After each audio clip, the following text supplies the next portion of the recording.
क्या आपको याद है जब सुधा अंकुरित मूंग के बारे में सीख रही थी और उसने थोड़े से अंकुरित मूंग लिए और मिट्टी में बो दिए थे। अभी उनमें से पौधे निकल आए और उसमें से फूल भी निकल आए हैं। सुधा तो बहुत खुश है और आज इन फूलों के बारे में वो बहुत कुछ जानने के लिए उत्सुक भी है। आइए सुनते हैं आज का एपिसोड।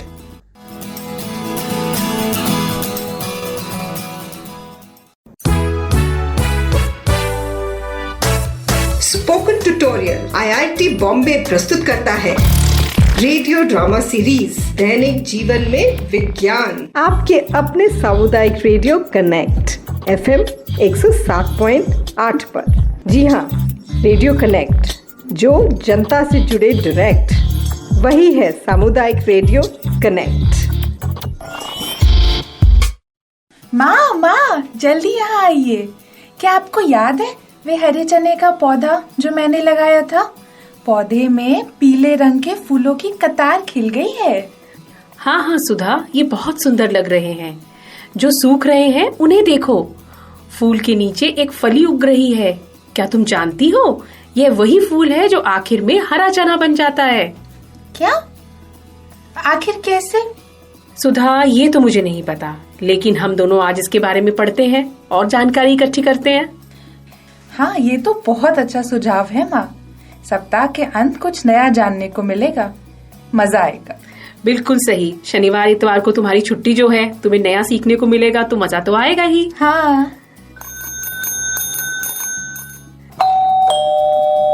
सुधा, देखो दरवाजे की घंटी बजी है। कौन आया है देखो, जाके दरवाजा खोलो। जी माँ। अरे संतोष और रम्या, तुम भी? आज तुम लोग यहाँ कैसे आए? रम्या अपनी साइकिल से मेरे घर आई, मैं भी उसके साथ अपनी साइकिल लेकर चल पड़ा और हम आपके यहाँ आ गए। हमने सोचा कि आज हम शहर घूमेंगे। कितना मजा आएगा। माँ, मैं भी अपने दोस्तों के साथ साइकिल चलाने जाना चाहती हूँ। पता है मुझे, तुम मानने वाली तो नहीं हो। जाओ फिर साइकिल चलाओ, और जब तुम वापस आओगी तब हम हरे चने के फूलों के बारे में पढ़ेंगे। अरे माँ, आप पढ़ लो और आप समझो। मैं अपने दोस्तों के साथ साइकिल चलाने जाऊंगी। जब मैं वापस आऊंगी तो मुझे आप हरे चने के पौधे के बारे में सब कुछ बता देना, ठीक है? ठीक है, तुम अपने दोस्तों के साथ मौज मस्ती करो। आप सभी लोग एक बात का ध्यान रखना कि ध्यान से साइकिल चलाना सड़क पर। संतोष, तुमको मैं खासकर कह रही हूँ, साइकिल चलाते समय स्टंट बिल्कुल मत दिखाना सड़क पे। ठीक है आंटी। ठीक है माँ, बाय।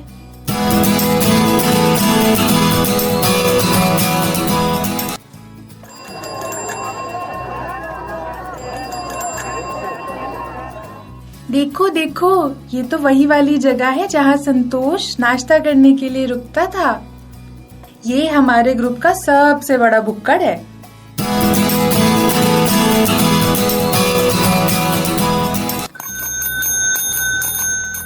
आ गई सुधा तुम? हाँ माँ, मैं आ गई। अच्छा चलो, फटाफट से हाथ मुंह धो लो और फिर टेबल पे सामने केले रखे हैं, एक केला खाओ। थक गई होगी, एनर्जी मिलेगी तुमको। ठीक है माँ। आपको पता है वहाँ कितनी तेज हवा चल रही थी? अच्छा? हाँ। वैसे क्या आपने पढ़ा कि मेरे हरे चने का फूल आखिरकार बीज कैसे बनेगा? मैं तुम्हारा ही इंतजार कर रही थी। हाँ, मैंने पढ़ा जरूर, पर चलो बगीचे में आओ मेरे साथ, मैं तुम्हें कुछ दिखाती हूँ।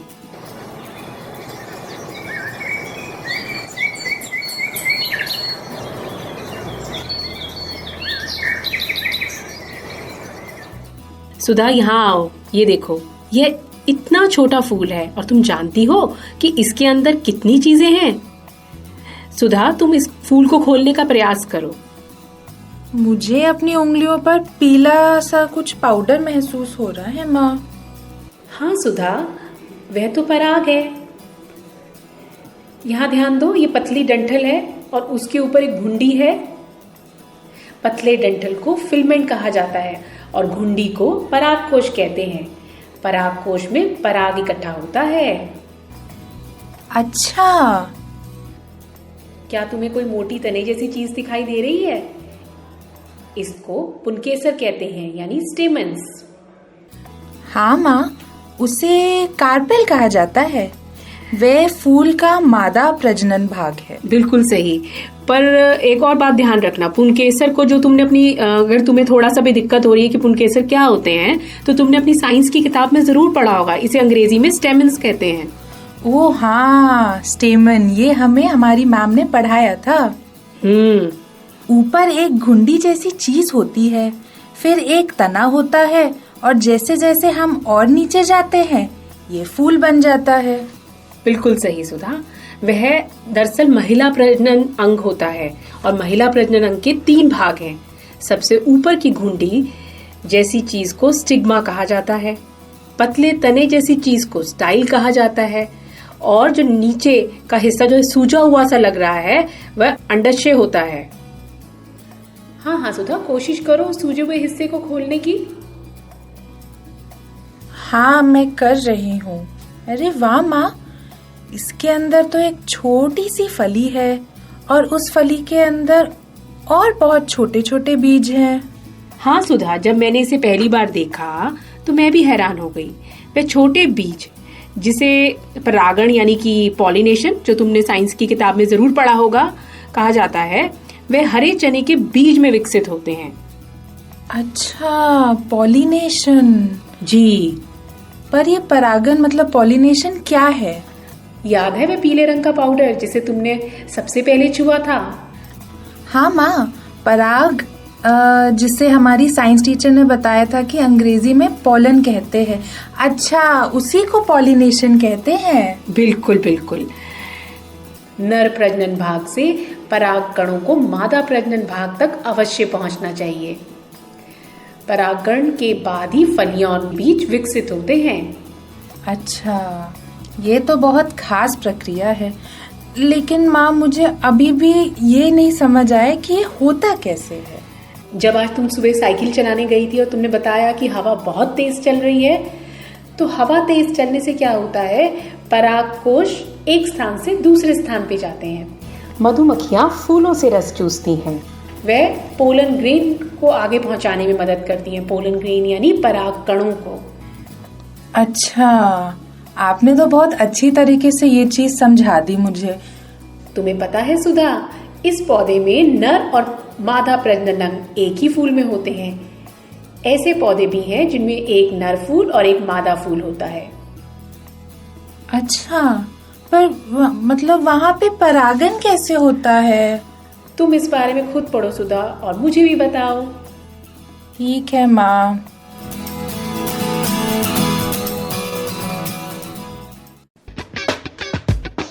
दैनिक जीवन में विज्ञान, यह स्पोकन ट्यूटोरियल आईआईटी बॉम्बे द्वारा सामुदायिक रेडियो कनेक्ट FM 107.8 पर प्रस्तुत किया गया। जनता से जुड़े डायरेक्ट, यही है सामुदायिक रेडियो कनेक्ट। तो सुनना न भूलें। है ना ये काफी आकर्षक बात कि एक छोटे से फूल के अंदर कितना कुछ होता है। तो आप बताइए, क्या आपने कभी किसी फूल को खोलकर देखा है कि उसके अंदर क्या है?